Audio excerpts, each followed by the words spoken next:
We're live. We're live. And just as we went live, I lost you for a second, but we've got you back, George. How are you, mate?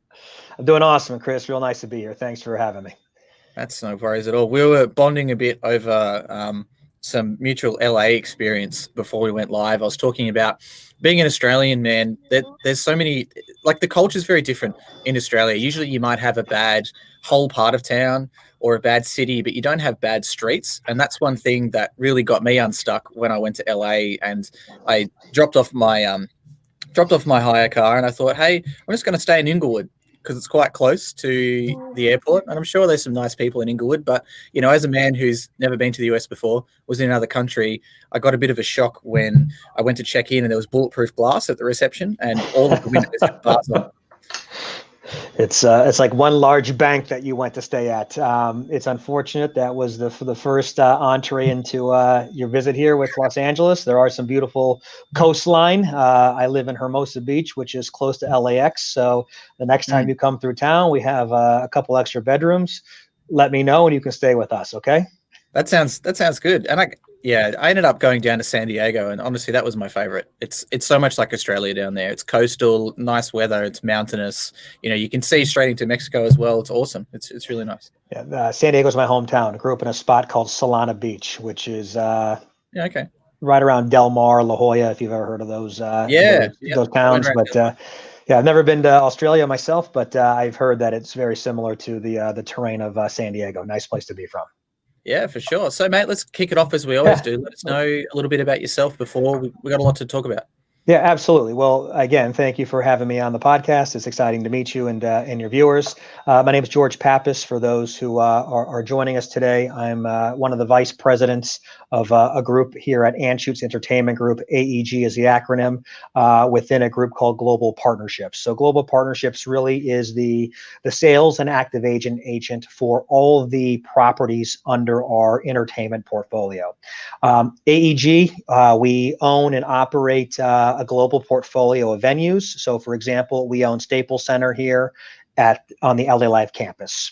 We own T-Mobile Arena alongside MGM in Las Vegas. We manage Barclays Center in Brooklyn, New York. We own the O2 Arena in London. We own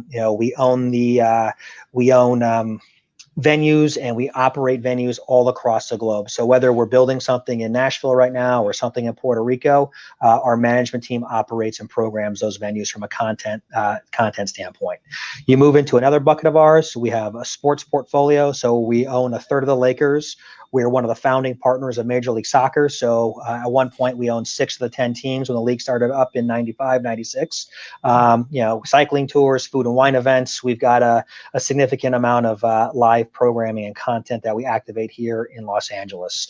You move into our music ecosystem. A lot of people know us for the festivals that we own and operate. So some of the bigger names, we own Coachella, we own Stagecoach, New Orleans Jazz Fest. We're the producers behind that. And there's another 20, 30 properties in that portfolio.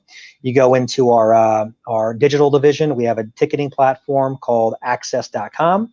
And then we have a broadcast studio TV network called Access TV. So we've got all these different buckets of assets, and then Global Partnerships, my division, sits on top of all those buckets, and we work with brand partners and brands to really identify the targets and create sponsorship and marketing opportunities across that portfolio.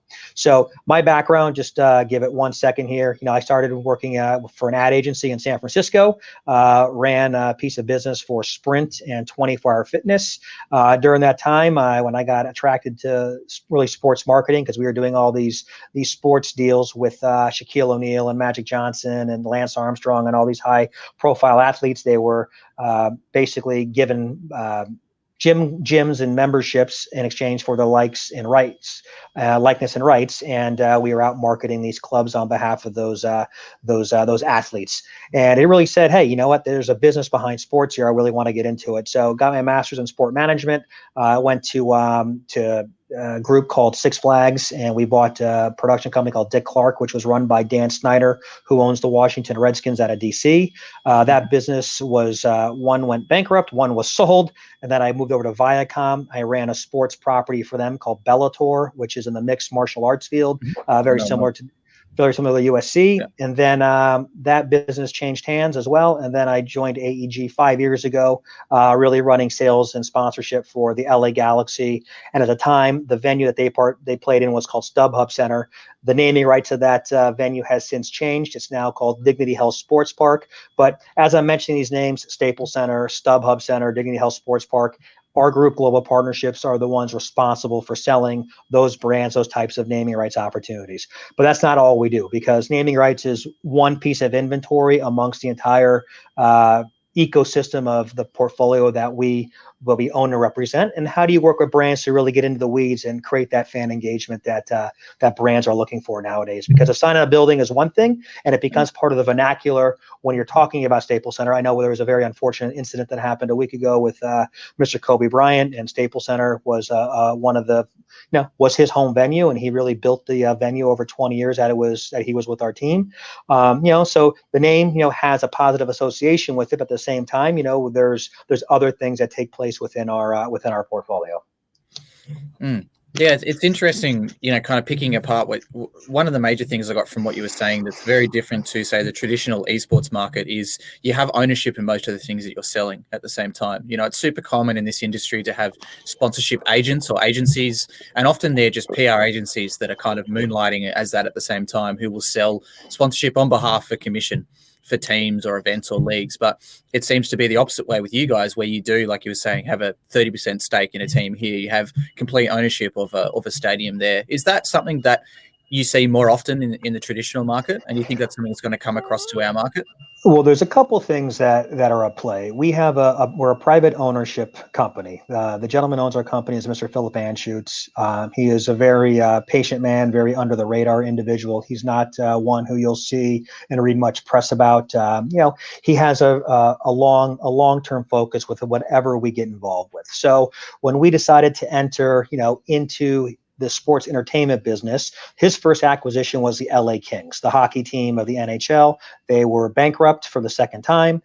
We purchased that team. They were playing at the Forum over in Inglewood, where you were staying.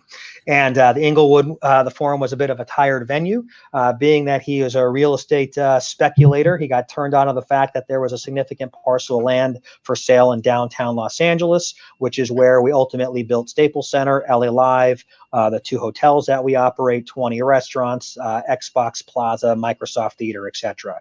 So the impetus was, we want to own the physical real estate and then have a share in the content that comes through there. So, at the end of the day, we have 315 properties under our ownership or our guidance from a management and operation standpoint. So real estate really is our core business. The content is almost the secondary aspect of what we do. So we want to come into a market. We want to control the physical real estate. We want to control the ability, though, to program these assets.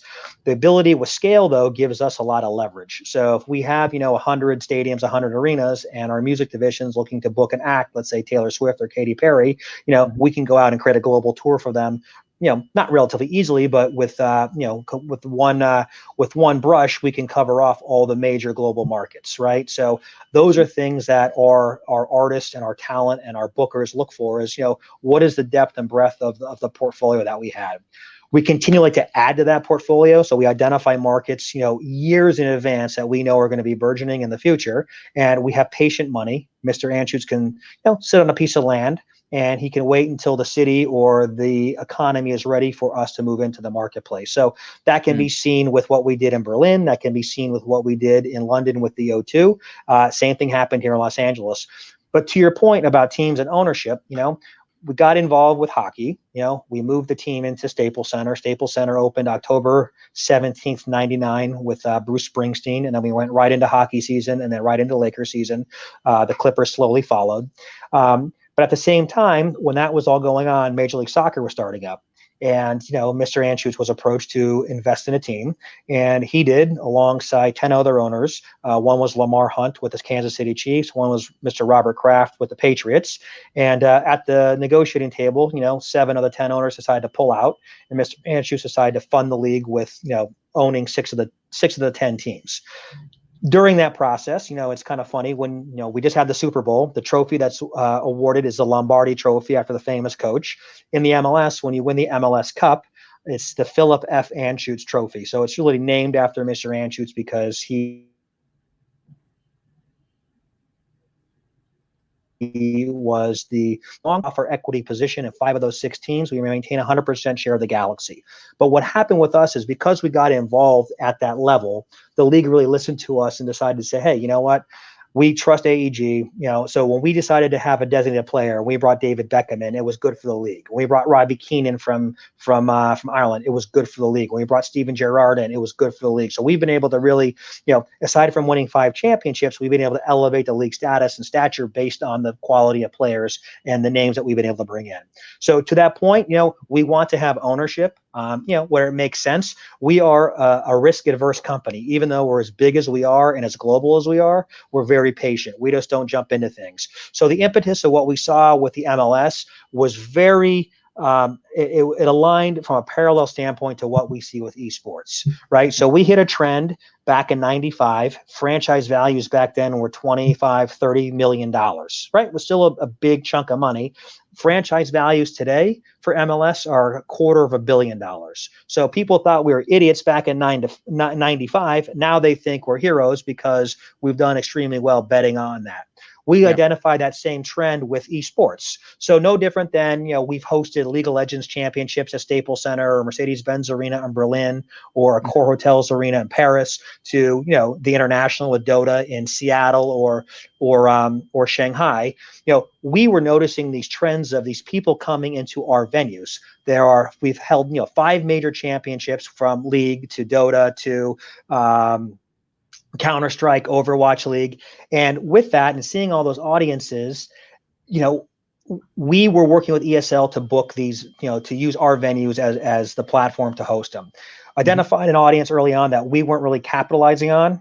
And it was very reminiscent of how we got involved with the MLS. And it's kind of how we look at the trend with music, right? There's a younger demographic, a millennial demographic. What are the trends that are out there in the marketplace? So we said we need to buy into this. So as we looked at the cap tables that were out there in the different teams and leagues, we identified Immortals. Now it's called Immortals Gaming Club, but we identified Immortals as a place that we wanted to invest in, probably because the cap table was very similar in their vision and their thinking like we are. So it was patient money, long-term money. It wasn't just private equity. Let's get in, let's make a return, and let's get out. It was let's get in, let's grow this business. If there's an uptick and the cycle is good, we can ride it. If there's a downturn and the cycle is bad, we can still ride it because we're not looking to just cash out tomorrow. So when you have, investors alongside you like the Milken family or Steve Kaplan or Meg Whitman or Lionsgate, those are some pretty best in breed individuals who have, they have a lot of credibility. We want to join those types of ranks. So for us to enter in was a rather seamless acquisition. We also knew what can we bring to the table? So no different than the Milken family and the Milken Institute, they're involved in the global finance business. Lionsgate is pros in content creation, distribution, development. What is AEG's expertise? Well, our expertise is in venues, it's in real estate, it's in events, it's in programming, it's in production, and it's in sponsorship. So we had core capabilities that we could bring directly to Immortals game to Immortals and really enhance their business and complement what our other capital partners were doing. We weren't stepping on people's toes so that being said, Immortals came to us and said, listen, we're going to be getting involved in Overwatch League, which is, one of our first entries into esports. 2 years ago, everybody was playing at Blizzard Arena here in Burbank, California, all their home and away games, regardless of what city you were from. And knowing that there were going to be a homestand series, we were going to create an opportunity at LA Live here within the Staples Center district to be able to have our homestands. So to that point, we can leverage our facilities for these types of these competitions. So we have a club on site. It's a 2,500 seat club called the Novo by Microsoft. So last August 24th and 25th, I know the date because my son was born August 24th, so I wasn't there at our first rivalry weekend match. But we hosted a rivalry weekend with 10 teams here at LA Live. We AEG were instrumental in going out to the marketplace and finding a sponsor to entitle that that opportunity. So Kit Kat, which is a candy bar part of Hershey Corporation, decided to come in. They wanted to reach that game or that snacker. They had a new brand called Duos that they were wanting to promote, which was a mint chocolate cookie type of a snack and a candy bar. And this was a place for them to do sampling, to get brand exposure, to create integrations within the Twitch stream, branding, etc., like that. So they were the marquee partner for the event. So you look at a brand, it's non-endemic. It's not a peripheral. It's not a keyboard. It's not anything else pertaining to the actual esport. But a traditional brand, big brand, looking at ways to find their audience and extend beyond what they typically do with broadcast or print or other types of media. We have to create special content with our players.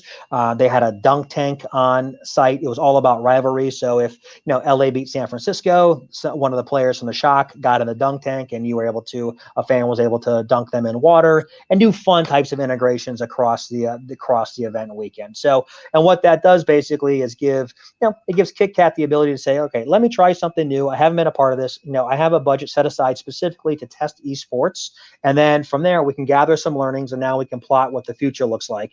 And the way we look at things too is, we're a portfolio company, right? It's not just one brand, and we don't have one name. We don't have Immortals that oversees all of our teams, right? So we play in Overwatch League with our LA Valiant.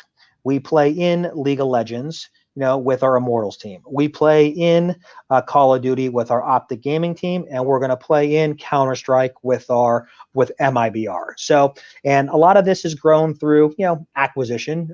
It was about 6 months, a year ago, where we did the largest share of control change with Optic. They were based out of Texas. We did an acquisition with them. They had the Houston Outlaws of the Overwatch League. We had to sell that group off. And, but in doing so, we re-entered League because we were out of League for a couple of years. And then we entered Call of Duty. And as you know, these are now franchise leagues that we're a part of. So very emblematic of how Activision Blizzard set up Overwatch League. Same thing's going on with Riot, and the same thing's going on with Call of Duty here. So we're pleased to get into those businesses. And then it was announced yesterday, I don't know if you saw the news, but we got involved with Immortals Gaming Club, and Cloud9 decided to create another league for Counter-Strike. So, and I don't remember, the name is called Flashpoint. So it's going to be, at the moment, 6 teams, expanding to 10, and then there's going to be a play-in, or if you will, an open qualifier for 2 more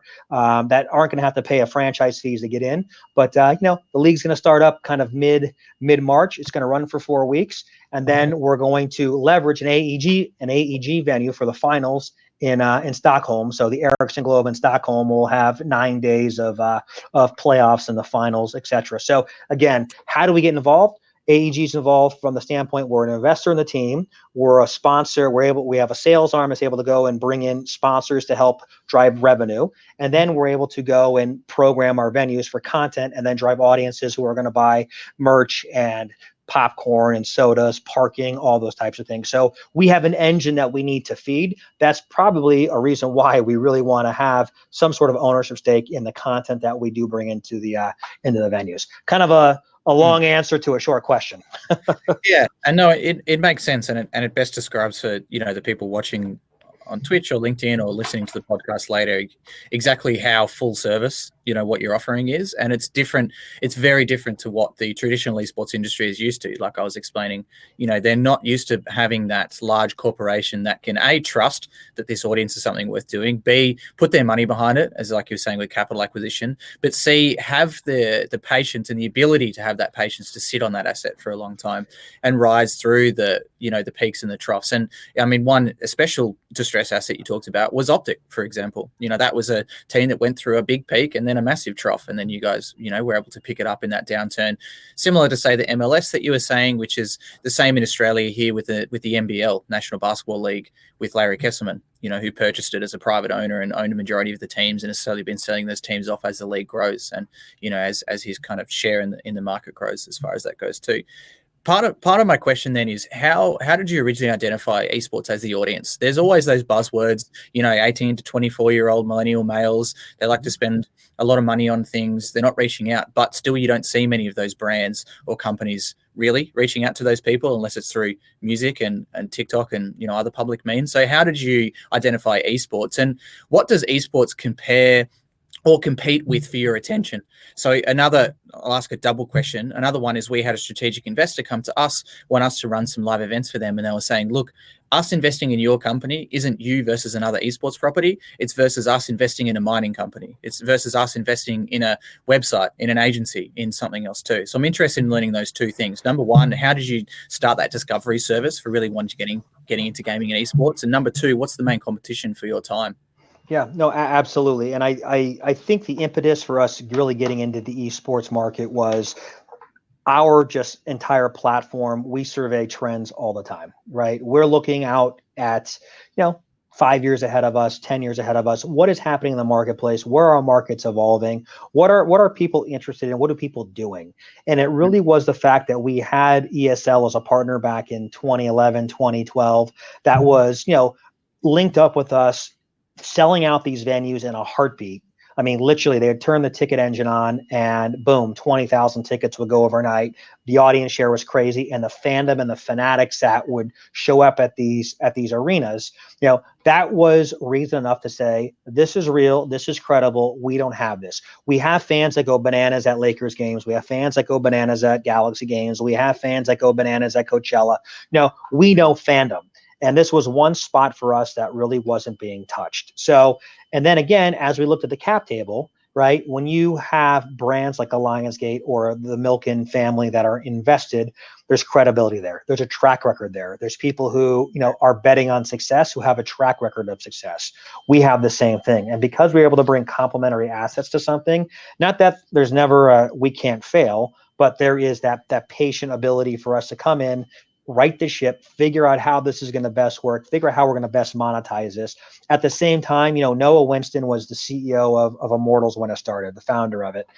Really bright, sharp young man. We saw him as a leader and a visionary and somebody who had really, he kind of perfected this model in a sense where he was identifying talent through his, not gambling, but his fantasy sports, if you will. And he knew how to pick talent. And through that was, that's a big thing. Look how you staff a roster, whether it's a basketball team, a hockey team, whatever it may be. Can you identify talent? So we were able to identify, Lionsgate identified him as talent. Milken identified him as talent. Then AEG said, you know what, we identify that talent as well. That's how our business is built, and there's a shortage of talent just in the world. And that is a very limiting resource. And if you can find the right people to help you power an organization, you're going to be highly successful. So that being said, not only did we make a bet on an industry, we made a bet on a person. And then through that process, we got to, we assembled our board. We are looking strategically as to how are we going to take this to the next level. And there was a young executive who came in as our chief operating officer, Ari Siegel, who is now since promoted to CEO of Immortals Gaming Club. And, he comes from, B school background, a law degree with Stanford, worked at McKinsey, private equity, consulting. Also was a sports executive with us, having run a team down in San Diego, the San Diego Gulls. He was a president of San Diego Gulls. He was the COO of the Arizona Coyotes out in Phoenix. So we manage, AEG manages Pechanga Arena where the Gulls play, and AEG also manages Gila River Arena in Phoenix where the Coyotes play. So we had a familiarity with Ari. We loved his style. We loved his ability. We loved his can-do attitude and his results, right?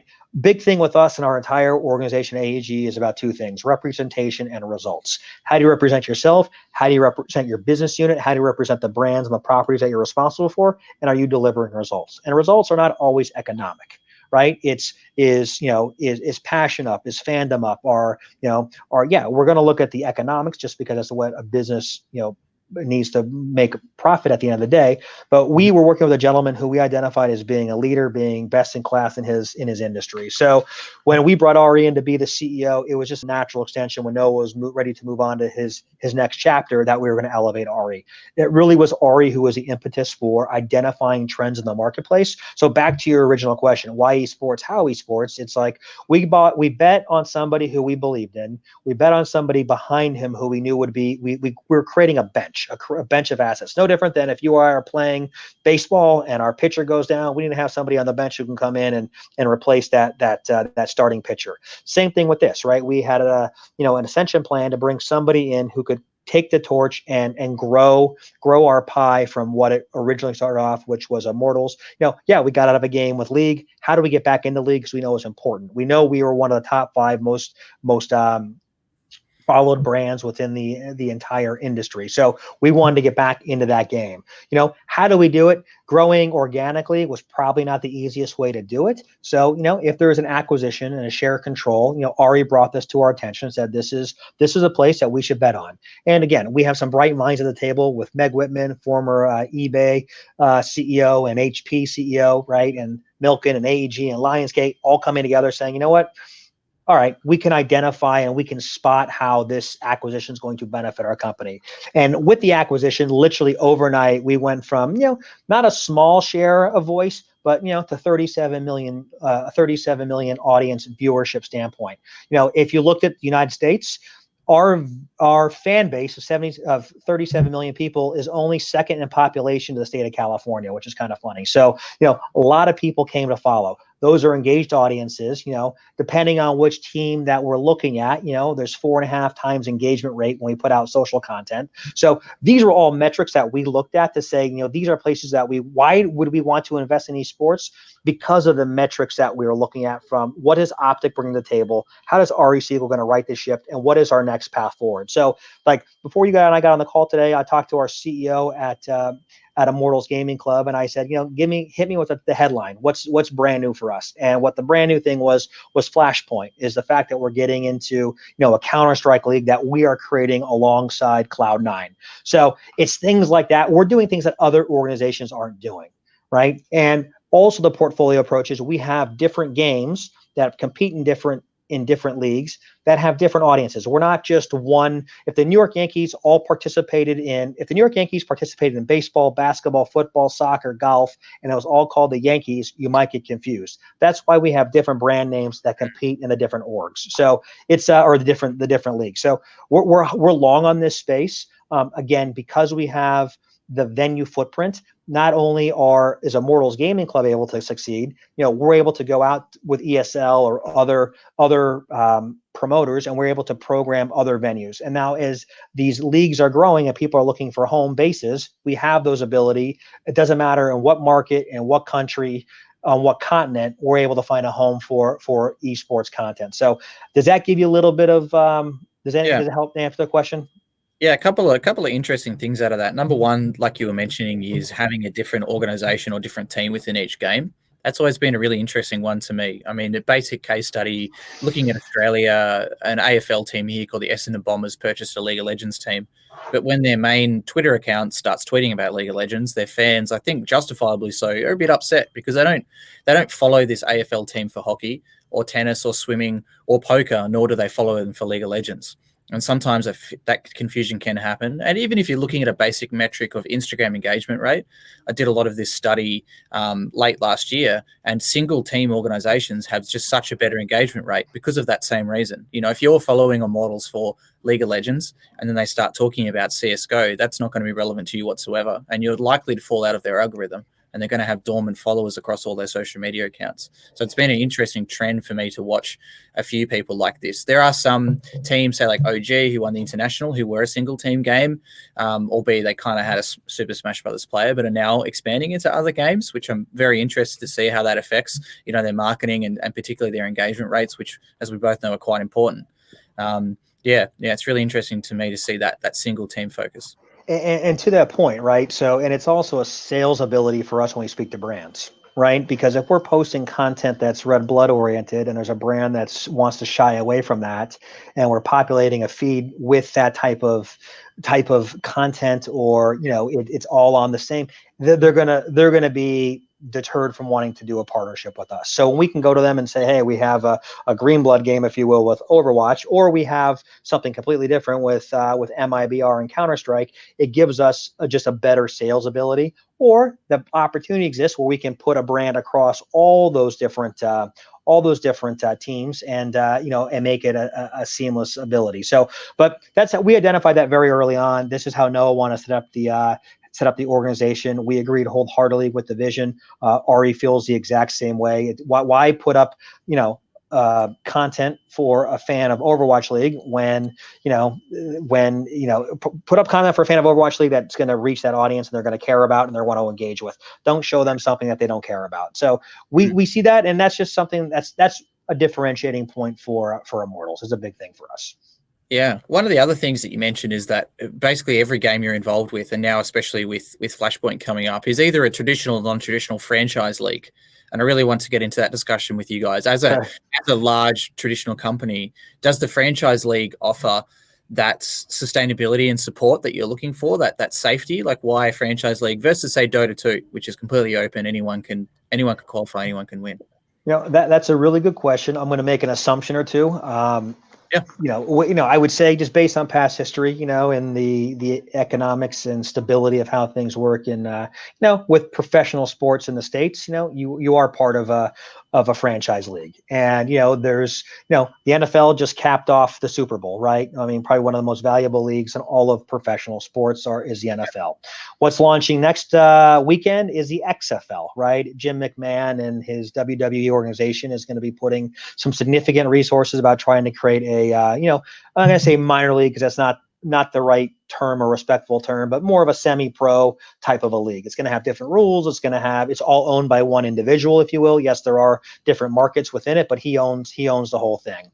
So yeah, we'll see how that works. But if you've identified the franchises, these franchises have sustainability. They have the financial resources, and then there's growth ability. And then on the flip, if you will, if you are an ownership group looking to exit, there's going to be a return, right? So for us going out rogue, independent, just getting involved with Dota, I don't think there's a comfort level from our ownership group and our strategy standpoint to enter that way. I think the franchise leagues really, they bring to us stability in a sense where we kind of know what we're getting. We know there's going to be a set schedule, there's going to be set parameters, there's going to be a commissioner.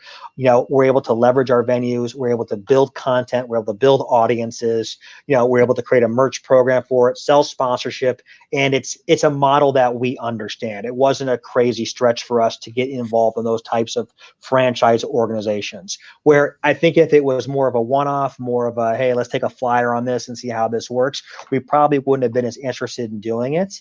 And then, bringing in Ari and having him identify, an acquisition that was able to get us into other franchise leagues was important. But, if you look at Activision Blizzard, right? I mean, they did a great job with Overwatch. They really set the model. It made a complete ton of sense to us. And if you look at the other groups that are involved with that, right? The Wilpon family that owns the New York Mets, they own the New York Excelsior, right? I believe, who else? There's a couple of other marquee team owners. I mean, Neil Liebman, who was part of the, Houston Astros. I mean, not the Houston Astros, the Texas Rangers.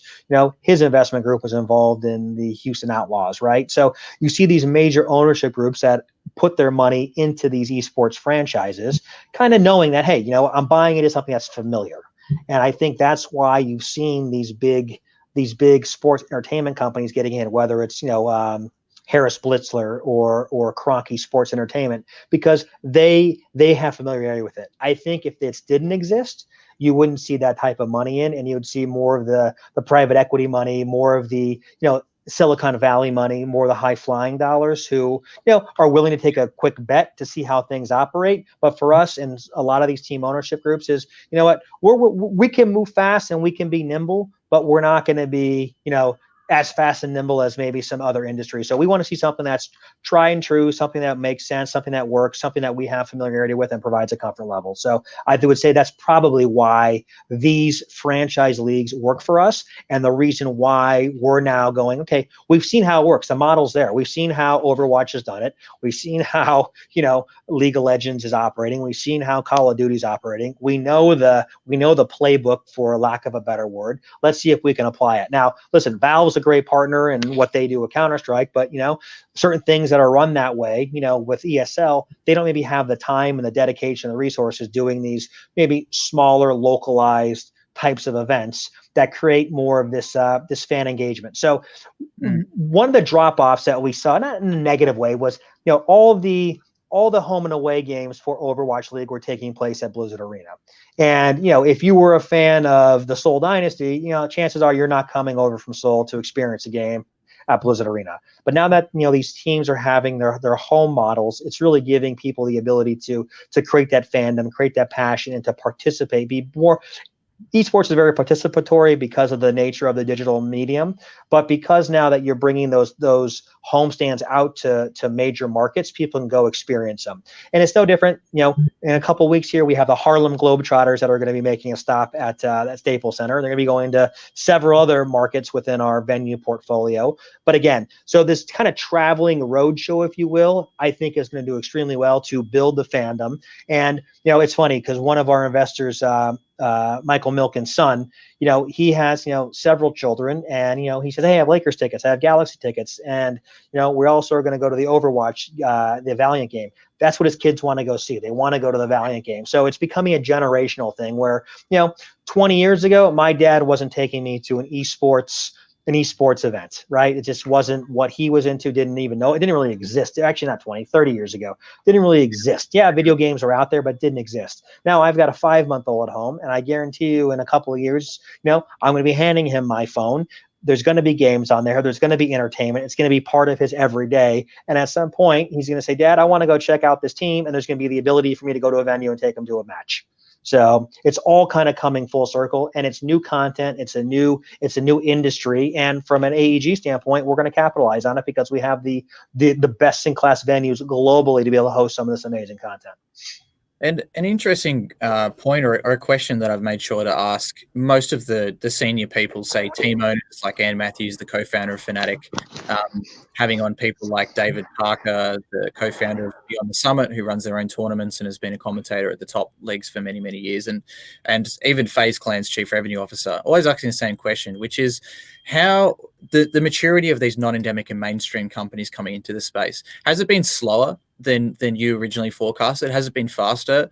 What's the performance been like? Talking to a lot of these people, they're saying that a lot of the time it's a 6 to 12 month education process to get to a no, and then as a startup trying to make money, that's a pretty hard sales cycle and a hard pill to swallow. And I chuckle because, being on the sales side, I'd rather hear a quick no. I'd rather hear a yes. That's what I want to hear is a quick yes. But a prolonged no over the course of 6 to 12 months can be painful. We have a joke in our office. We've got some pieces of paper and printed on it in big words, just checking in multiple times, because that seems to be what the esports life is a lot of the time, just searching for answers. And like you said, searching for that no. I'd rather get the no, move on and go somewhere else than wait around forever. So the quick answer is, we'll reach out to a company because a marketer needs to know what's on trend. So the second we reach out and say, we have an esports portfolio, we get an immediate hand raiser, somebody who's willing to engage in what we're about. When we go to them and we present Immortals Gaming Club, we talk about the different leagues, the model. It's not that it doesn't make sense. They always figure out, how do I enter? Because they're so used to watching NBA or hockey or NFL or baseball, where, whether you have branding on the uniform, like you have the patches now with baseball, or you have commercial inventory during commercial breaks, right? It becomes a media buy. They're looking at esports going, how do I activate on site? Well, it's not really an on-site play in every regard because, people are able to stream and the Twitch channel. So there is a broadcast element through that, but some of the traditional blocking and tackling for sponsorship, they're trying to figure out.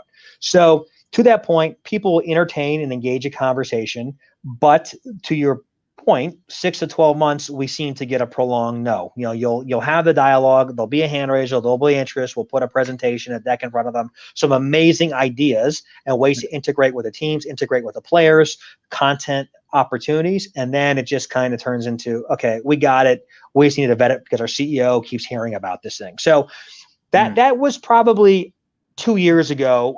Ari and I went out on the road and probably met with almost every brand you could possibly imagine. And, the door was not shut, but it was like, hey, listen, we appreciate this. It's interesting. We don't know how to enter the space quite yet. And I'm still hearing that today. The difference is, and what's a benefit to our relationship with Immortals Gaming Club is we have 350 assets in our portfolio. Whether it's venues, sports teams, music festivals, properties, etc. We probably have 1,000 brand partners across all of our properties. So we have a roster of businesses that we intimately work with, people who've been with us for 5, 10, 15, 20 years from the day we opened our doors. So we can call on these brands, whether it's Toyota or an Anheuser-Busch or an American Express or a Microsoft, and say, hey, you know what? We identified something that we think would help your business, right? We're doing all this wonderful stuff in music, all this wonderful stuff in sports, all this wonderful stuff in our venues. Esports is a new frontier. Let us show you a way that you can enter with us, extend the partnership relationship that we have.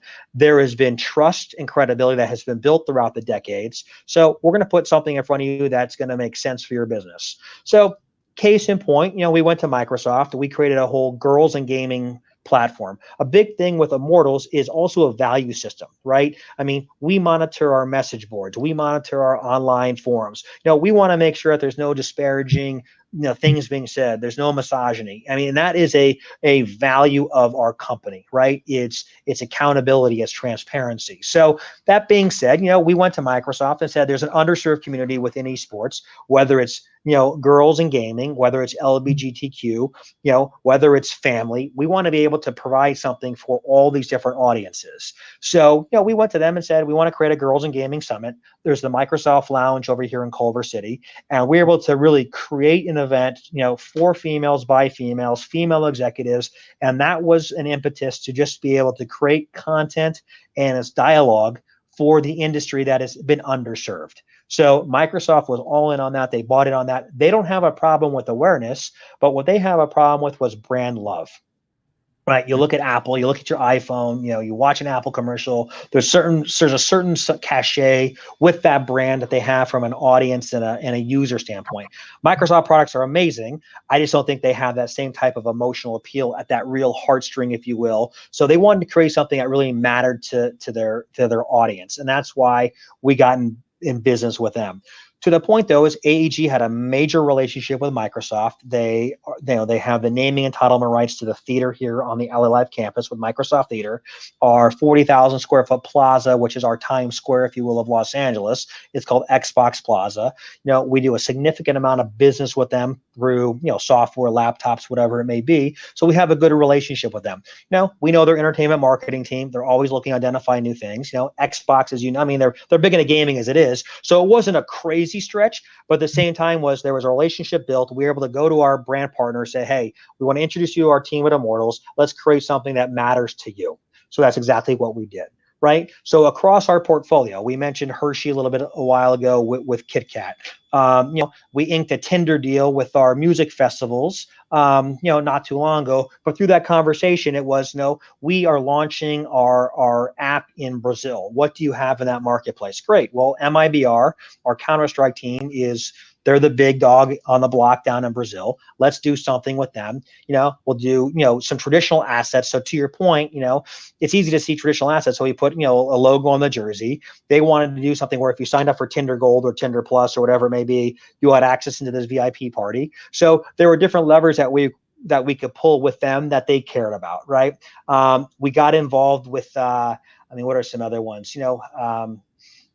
We did something with a brand partner that we have here internally called Nitto Tire. They're a tire company based out of Orange County. I believe they're a South Korean company. But with them, if you look at Overwatch League, one of the maps is Junkertown, right? How do we create some sort of an in real life experience with Junkertown and create an engagement factor for a brand that really had no impetus of understanding what esports was. So we could go to them and create that authenticity that the brand cared about. And in doing so, we were able to create some of the highest engagement rates of the content that we put out there for Nitto Tire that they've ever seen in their entire lives. Because number one, we're speaking to a new audience, an audience that they cared about, and there was this authentic ability to put the brand in an real life moment for people to care about. So they're not endemics, right? They're not endemics, as we talked about at the top of the call, but they are brands that people do care about. And if you can find that right way to involve them into something that's contextually relevant, that's where a partnership becomes a partnership. And it doesn't become just,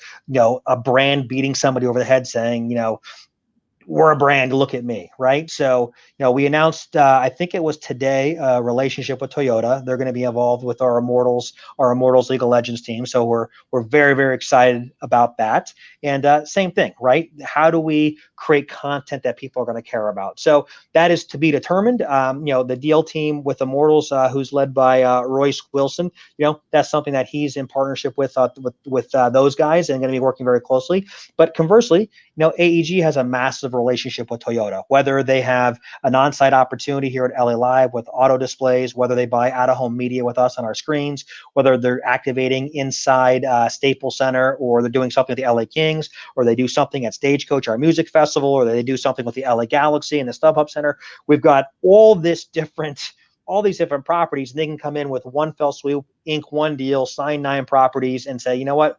This is the portfolio play we want to do. So as we bring in new assets, we introduce them to our partners. So that's where the yin and the yang works extremely well with our friends at Immortals. We can go to them. They can pick up the phone at any time, and they can say, hey, we're looking to talk to a brand. Who do you know there? And chances are one of the sellers or activation reps on our global partnership team has that conduit and that in with one of these brands. So, and vice versa. If Immortals is working on selling a partnership and they know that, because there's a direct correlation, as you're seeing now with music and esports, because the fandom is starting to really intersect, and the music in these games is, Marshmello and all these other entertainers, right? We have these people coming to our events, right? We have these people who are not only fans of our properties, they're fans of gaming. Right. So if Immortals identifies a brand that really cares about music and is like, can we couple an Immortals partnership with a Coachella partnership? The ability exists for our teams at Immortals to sell those types of deals. So it really is this great symbiotic relationship, and we've had a lot of success with it.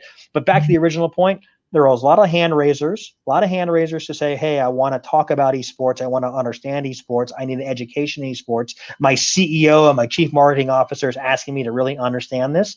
And we will, dance down the line for a while before we get that no. So, but the job of a seller, we need to know when to say, hey, if this is not of interest, not a problem. We're going to go with, talk to your competitor, which we're going to happily do anyway.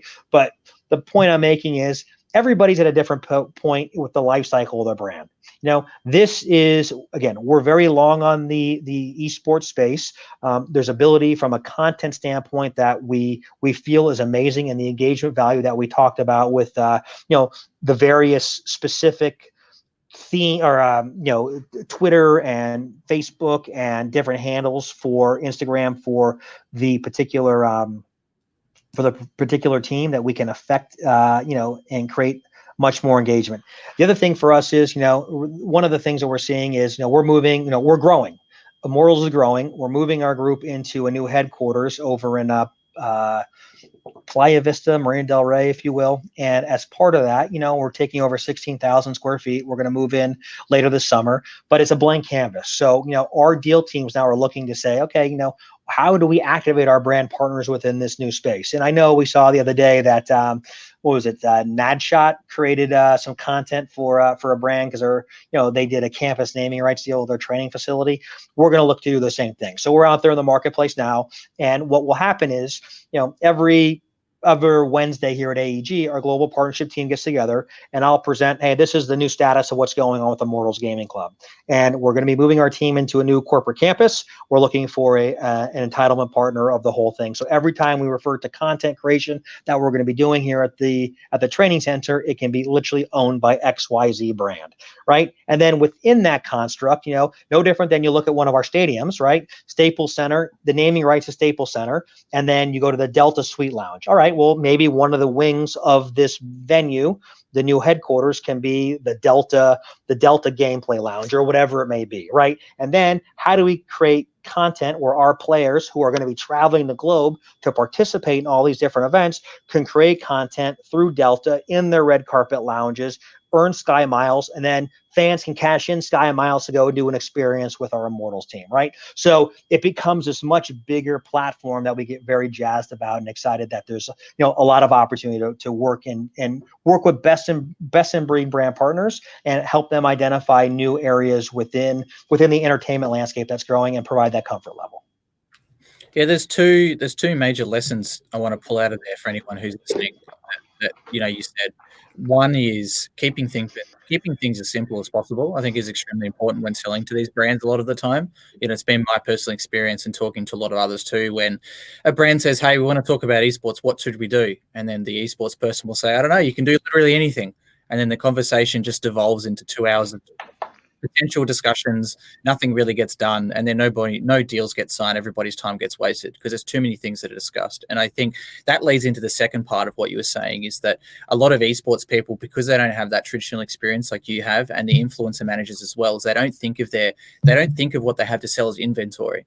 And they don't slice it up like what you were saying. It makes things a lot easier when, as a startup founder or an organization owner or an influencer manager, you don't go, which happens all the time, is I just need to make any sales. I'm just going to go sell whatever I can.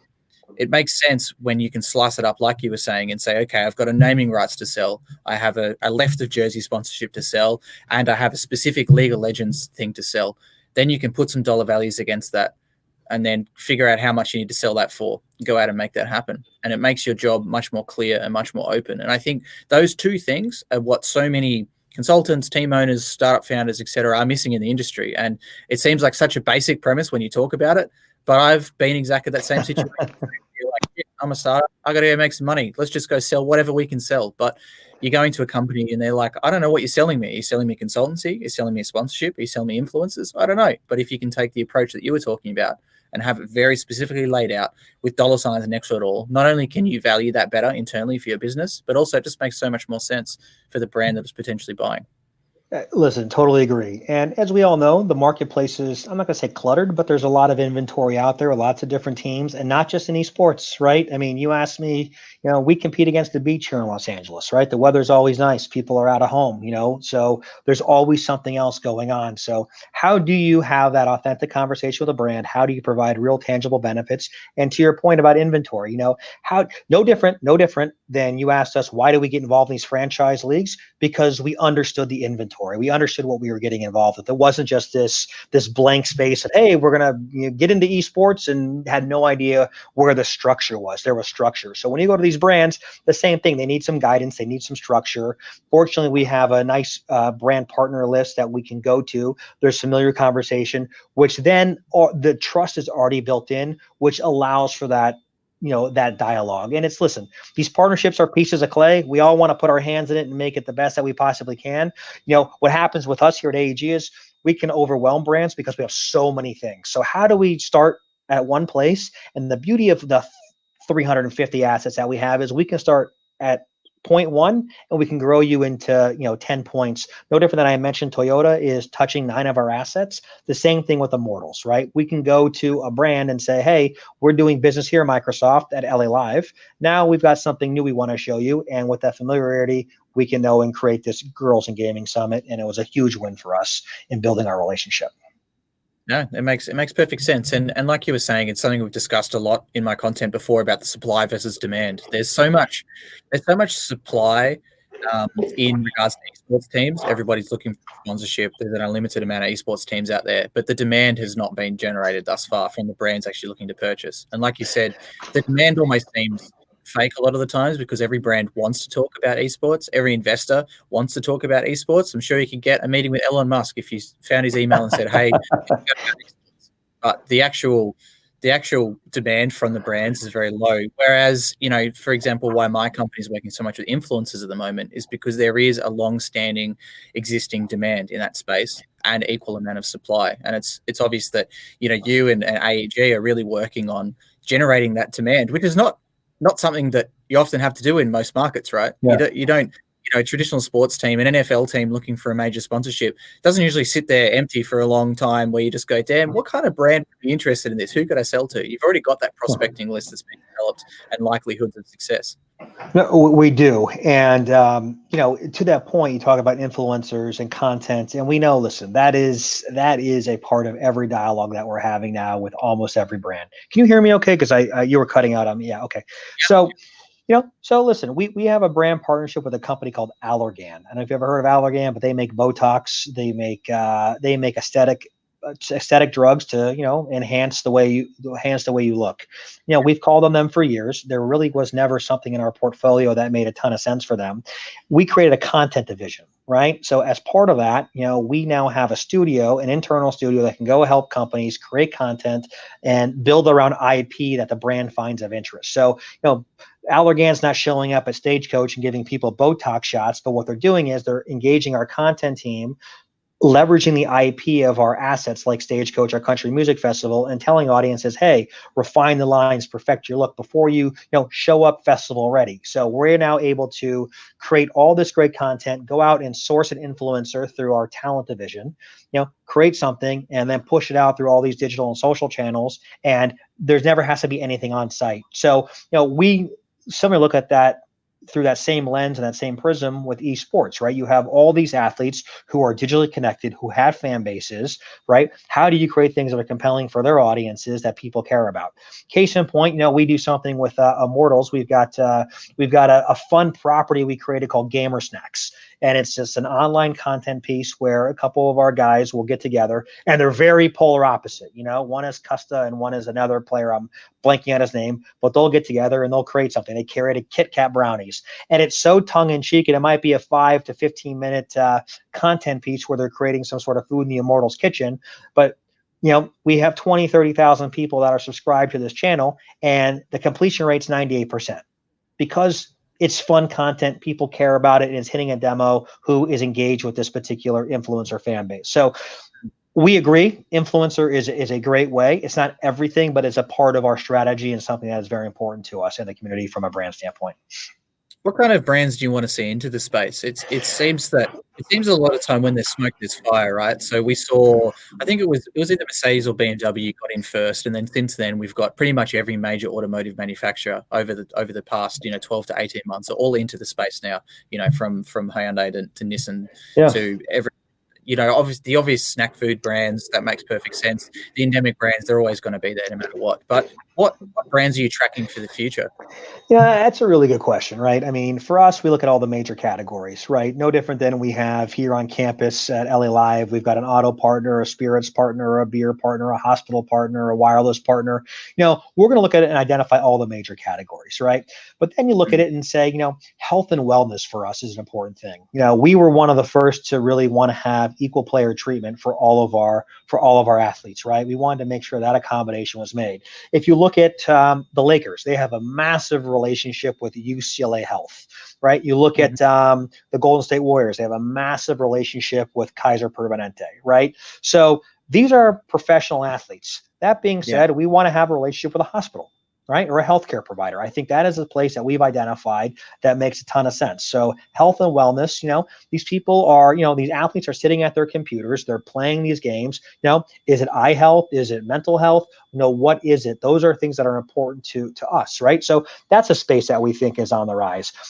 Also, you look at the NFL, they have a big partnership with Sleep Number, the mattress company, right? No different. If you have a great night's sleep, you're going to perform better. You're going to be sharper. Those are kinds of things. One of the trends trends that we're seeing now are these alternative meat and these alternative milk products, right? So you're seeing Beyond Meat or the Impossible Burger, or you're seeing oat milk that's that's flying, or almond milk. The brands now there's new brands and new entries to the market. So, where it might be a carbonated beverage, and, we're going to work with the Coca-Colas and the Monsters and the Red Bulls, and those are awesome brands. And, those are almost endemic to the space. But now you have these new entrants that are coming in. So how do you reach out to them? How do you create some sort of ability to partner with those types of businesses?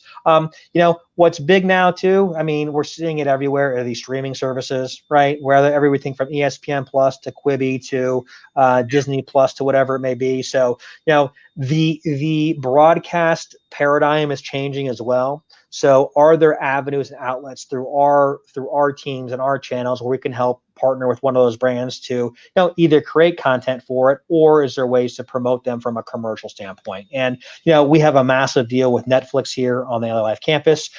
We live in the epicenter of entertainment, so you have all these studios, all these broadcast networks. So Netflix came in and said, we're going to buy a founding partner position, and they rotate their messaging on a rather frequent basis because they have new shows and new programming coming out every week, every day, every month. So it's basically an out-of-home media buy that services a 30 million people that are walking through the LA Live campus on an annual basis. So same thing. There are different trends in the marketplace that are spiking. I mean, I was watching the Super Bowl. Amazon Web Services has a whole analytics platform. Salesforce has a whole analytics platform.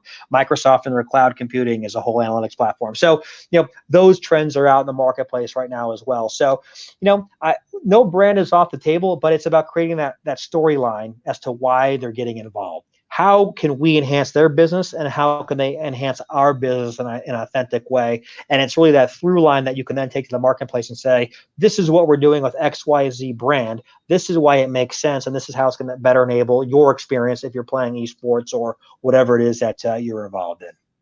Yeah, I think another great piece of advice that I'd like you to answer the question to provide to people is how are you pricing what you're doing currently? There's a lot of talk in the market about not so much about valuations, but there's obviously some crazy valuations at esports market too. But as far as sponsorship goes, so let's say, for example, I've got a lot of tier one teams always asking me to help them to sell sponsorship at a commission only basis, like we talked about at the start, which is not something that we traditionally do due to the effort that's required for the relatively low payoff. But generally, you get the sponsorship proposal through from them.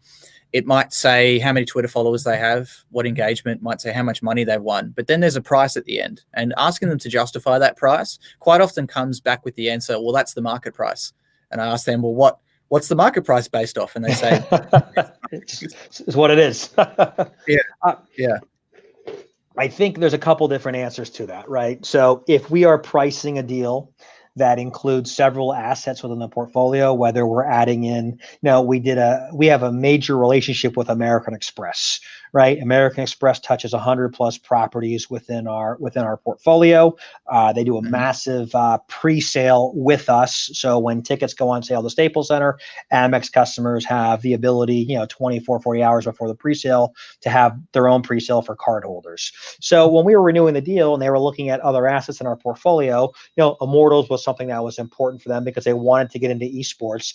They didn't really know how to enter esports. They're going to be a branded partner within our new headquarters campus, and we're going to create content and some different experiences for cardholders where they can do gaming and some different things with the various teams. That being said, we priced it just based on something that was fair as a complement to the overall program. So we didn't have to go into these crazy metrics as to how many followers. Yeah, we showed them the stats behind the teams and everything else, but that was part of a larger encompassing deal where we were able to not create an allocation, be able to create a safe space to be able to move some money into a budget that they feel comfortable with from an investment standpoint. So it really was a conversation with the client is, you've earmarked some dollars to participate in esports, what are you thinking? And then for that dollar number, we will share with you an asset list that we think makes some sense. So that was one thing. And that's something how we work quite often is because we're looking to package in Immortals with other brands. At the same note, a lot of these brands have earmarked a budget to say, hey, you know what? I've got $100,000. I've got $500,000. I know I need to place something somewhere. What do I do here? So I think That being said, we tend to like to over deliver from an asset standpoint. So, we're adding a lot more things into a package to be able to provide, a value. So when the buyer is looking at it and they're saying, I have a $500,000, this is what I'm getting. There's a substantial amount of assets against the price where it's not just, two or three little things. Right. Yeah. So, we announced Toyota today. They're going to be doing a significant amount of content for us. The Southern California Dealers Association, there's going to be a lot of vehicle opportunities for us on campus, transporting fans, doing other things. They found value in that. At the same time, we ask for the budget. We don't want to guess. We can price something at $1 million. We can price something at 10 grand. But I got to tell you, if I'm giving you something at 10 grand, it's not worth my time. It's not worth your brand time. So there has to be at least a baseline there where we know that there's going to be time spent on the property. Our biggest fear is to have a lame duck partner where they spend some money, they're not activating, they're not involved. You activate it for them, you go back to the renewals and say, hey, we want to renew this deal. And they say, well, we didn't find any value in it because we never participated in it. So there's got to be that certain threshold. We do have a valuation model, right, that we run internally here at AEG. Immortals does the same thing. We do have rate cards for certain assets. We also are partnered up with a group called Wasserman Media Group. So when we go out to the marketplace and sell a naming right, so we sell a jersey patch sponsorship for the LA Galaxy or something at a festival, they can plug it into their media model and help us determine, what are these impressions worth, and we can push out a value to our brand partner and say, this is what we're hearing from a third party independent. At least it will give you a baseline. If we're asking it for 300 grand for this partnership, you can now take it to your agency or your however you want to value it and come back to us and see if how far off are we, or actually pretty close to the value there. So I mean, this is my own personal thing. I price things to sell. You know what I'm saying? I want to bring you in. We want to service you well. We want you to have a comfort level and a great experience with our properties and our brands and feel like, there was value here. I want to stick around the family for a long time because I know my business can be enhanced and my business can grow. So that's what it is. If you throw somebody a humongous number and they bite off on it and it's a dog, they'll never do business with you again. And they're also going to sour the marketplace for everybody else who's trying to pitch that particular brand. I see this all the time. I talk to so many brands where, we did something with X, Y, and Z. We had a terrible experience and now we don't want to even, they'll talk to you just to be pleasant, but they're never going to do anything with you at the end of the day. So I want to avoid that confrontation, bring you in, give you a good experience. Not that I want to undervalue things, but I want to give you what's fair market value. Yeah, and that's, exactly what you said is the major concern from FaZe Clan's Chief Revenue Officer, Jeff Pappas, is about, brands not understanding what's involved to be involved in the space and not re-signing. And, the people who are meant to be educating them fighting, once again, like I was saying, for that deal and not for actually what's the purpose behind it. And, I can understand why with some of these teams are losing a lot of money. They've got the capital behind them that they're trying to make back. Mm-hmm. They're trying to get into black and they say, well, I'm going to sell anything. And if this brand thinks that I'm worth this much, then I'm going to sell to them for that much. And I'm going to do it no matter what, what the results are going to be. And I'm seeing a massive shift in that. Say, for example, we're working with a wagering client at the moment, doing their 12-month advertising plan, mainly focused on digital media and mostly on influencers. And it's a very different conversation I'm having with most of these influencers. We reach out to them and say, hey, I'd like you to do this advertisement. What's your rate? And they give you a rate that's wildly different to the CPA, that they can actually achieve for you. And you ask them, have you sold this to other brands before? Yes. What was your delivery for those brands? I don't know.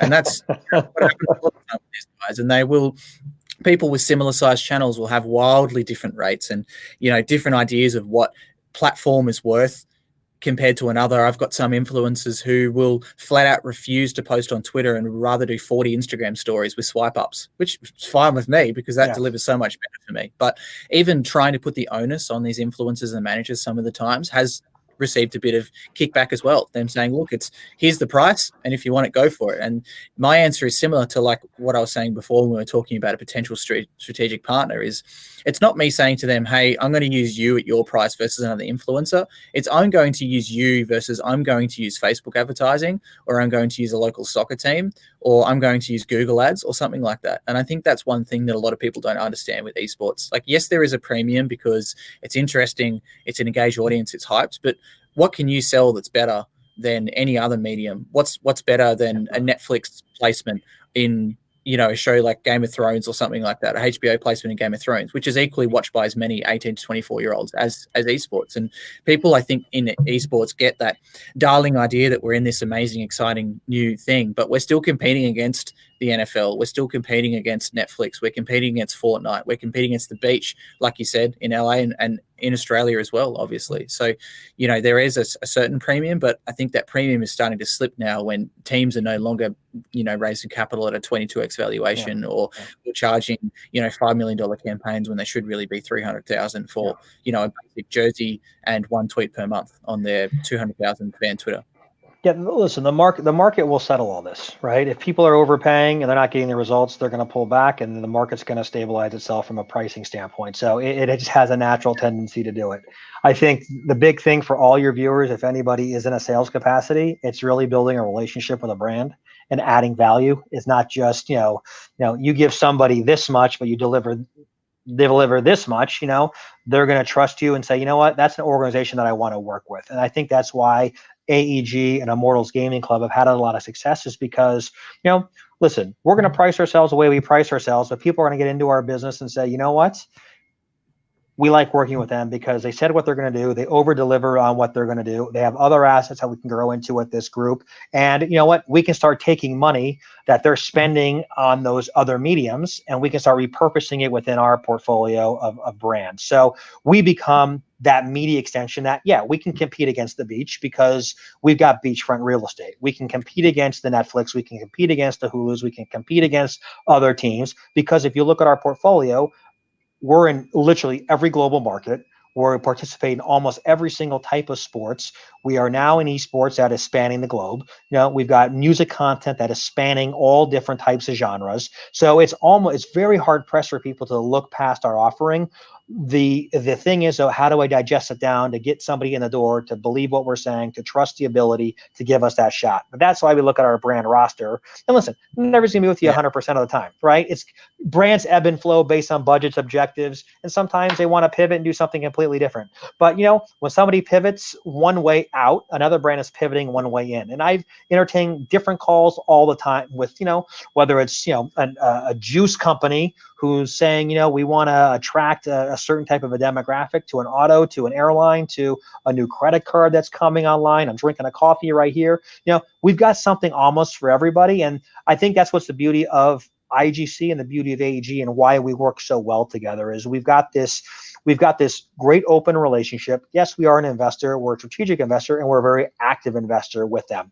And no different, we involved Immortals in our properties, right? So we look at our LA Galaxy, our soccer team. We look at the LA Kings. We'll create opportunities for Kings players and Counter-Strike players from MIBR to get together and play. No different than we'll do a video gaming night here at Staples Center, and we'll bring our teams from Immortals out to Staples because we want to socialize and get them front and center of the fan base that's attending Staples Center. Now, listen, not everybody, people know who, Chris Paul is. People know who Paul George is. People know who James Harden is, right? These are everyday people in the sports community. But if you start looking deeper as to who the athletes are participating on these teams, maybe the folks who are attending those games don't really know, but their kids do. And that's the one thing we talk about when we talk to brands. The brands that might not understand it from a brand standpoint, but if you go a layer down and you tell that brand manager to go speak to their child and ask them about this particular property, you will get an education. And that's what's happening, right? We'll go talk to certain brands where, my kid is participating in this. I need to know more about it. I need to know why I need to be involved with it. And then as we go tell the AEG story and how Immortals is a complement to what we do, it makes that conversation a lot easier. Not to mention I can host you at Staples Center. I can take you to the Grammys. I can take you to Coachella and really build an amazing relationship with a brand property. Yeah. No, I think it sounds good. And I think that's probably a good place to leave it. You're a busy man, taking up a lot of time. Where can people connect with you online, can see what you're doing? And let me tell you, my best place is, I'm on LinkedIn with my, George Pappas, AEG. I'll give you my email address if anybody wants to shoot me anything. It's first initial G. The last name is Pappas. It's 3 P's as in Paul, PAPPAS at aegworldwide.com. So GPAPPAS at AEG as an Anschutz Entertainment Group worldwide.com. Fantastic. One last question. Yeah. How do you remember the amount of assets that you guys have? There was only one time you messed up, and then you got there in the end anyway. So I don't know, do you have to do an internal exam to become a VP? Yeah, no, I have a guy in my office who's got cue cards, and I'm just reading off the cue cards. No, it's funny. I've been here for 5 years. It's an amazing company. Just you're kind of the first maybe 3 years you figure it out, and then kind of in the year 4 you're like, you know what? I think I know what we have. But we keep adding stuff, and it's an exciting company. It keeps you on your toes. But I love the company. I love talking about it, and if anybody has any questions or you want to follow up with anything, hit me anytime. I'm always around. I'm usually up to at all hours of the night because of my little guy. But it's been a real pleasure, Chris. I'm glad we met. Yeah, whereas, man, I'm sure we'll be in touch, and it was very interesting to hear about AEG and the slow burn. A, having so many of those assets involved, but B, kind of being in for that slow burn and through the peaks and the troughs of what you guys have coming up in esports. And I'm really interested to track as we go to home and away games for Overwatch and to the Call of Duty League, whether the commercialization and the money coming in is going to offset this extra investment that's required from you guys. So I'm sure I'll have you on again in 6 to 10 months time to see how the performance is going. Sounds terrific. And I think by that time, we'll probably have another 20 assets that I have to remember what we do there. So Good luck. So thanks for coming on, and thanks for everybody for listening in, whether you're tuning in live at the moment on Twitch TV, on LinkedIn Live, or listening to this as a podcast only recording. We've got a bunch more guests coming. Thankfully, we've been inundated with requests from very high quality guests over the next 2 weeks. So we'll be doing about 3 LinkedIn Lives per week for the next 3 weeks or so. So hopefully we'll see you guys then. Thanks, bye. Chris, this was awesome. Thank you very much, everybody. Have a great day.